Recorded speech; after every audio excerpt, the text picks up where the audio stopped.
Ce qu'il faut de nuit de Laurent Petit-Mangin. C'est une lecture coup de poing. J'en suis sortie KO. Fus est un jeune garçon passionné de football et reconnu pour ses qualités sportives dans le club du village. Son père l'accompagne au match le dimanche matin. C'est le rendez-vous, un lieu de rencontre des copains, comme un rituel qui tient toute sa place dans une journée de collégiens qui se poursuit avec la visite de la maman à l'hôpital. Elle est malade d'un cancer. 3 années durant, Fus et son père seront au chevet d'une femme battue par la maladie. Quand elle s'éteint, Fus s'occupe de son jeune frère, Gilou, pendant que leur père travaille de nuit à la SNCF. Le premier été suivant la mort de la maman, les 3 garçons partent en vacances en camping. Il n'y aura qu'une année tous ensemble. Fus grandit, il a de nouveaux copains, d'autres plans. Et puis rapidement, c'est l'engrenage. La distance prise avec Jérémy, son pote d'enfance, un retour à la maison avec un bandana affichant une croix celtique. Et puis l'impossibilité à communiquer d'homme à homme, et puis l'extrême, et puis l'irréparable. La narration de ce roman est à la première personne du singulier. Derrière le jeu, il y a un homme, un Français du 54, un employé de la SNCF, un supporter du FC Metz, qui s'exprime dans une langue un brin populaire, qui dévoile ses états d'âme comme une confession. Le texte est au présent, un peu comme si le narrateur nous dévoilait son journal intime au fil des années. Derrière le jeu, il y a un veuf. Sa femme est décédée, elle l'a laissé seule. Il n'y a pas eu d'élan de tendresse, de complicité amoureuse, de gestes passionnés. Elle est partie comme elle a enduré la maladie, avec fatalisme. Il s'évertue pourtant à penser qu'elle serait fière de lui.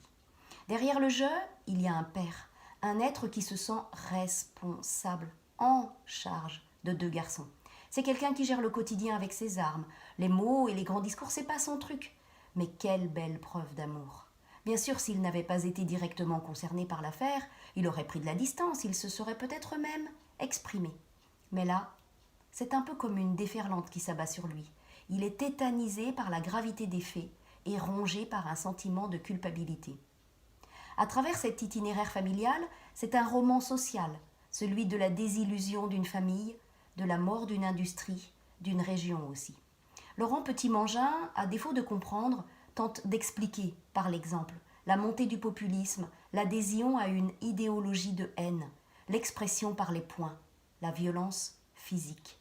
À la naissance, tous les bébés se ressemblent, leurs destins seront pourtant fondamentalement différents. C'est aussi la paternité qui est explorée dans une famille monoparentale, la jeunesse d'un enfant bafoué, le deuil, l'adolescence, cette période de toutes les prises de risques, de vulnérabilité aussi. Ce roman, si j'en ai commencé la lecture avec un certain détachement, je me suis rapidement retrouvée piégée par le jeu de l'écriture de l'auteur. La pression a monté, mon indignation aussi. J'ai senti mon cœur se serrer et puis la digue a lâché. Je me suis retrouvée à fondre en larmes sur les toutes dernières pages. La chute est magistrale. La plume, je l'ai dit, elle est un brin populaire. Ça ne n'empêche pas d'être empreinte d'une tendresse profonde et d'une force inouïe. Chapeau, monsieur Petit-Mangin, pour le contenu de l'histoire, la qualité du scénario. Chapeau aussi à la manufacture des livres. Il fallait oser. Ce qu'il faut de nuit me rappelle d'autres premiers romans qui, ces dernières années, m'ont fait sortir de ma zone de confort pour me laisser sur le carreau. Je m'en souviens comme à la première heure, comme les témoins d'un véritable tour de force, une prouesse littéraire.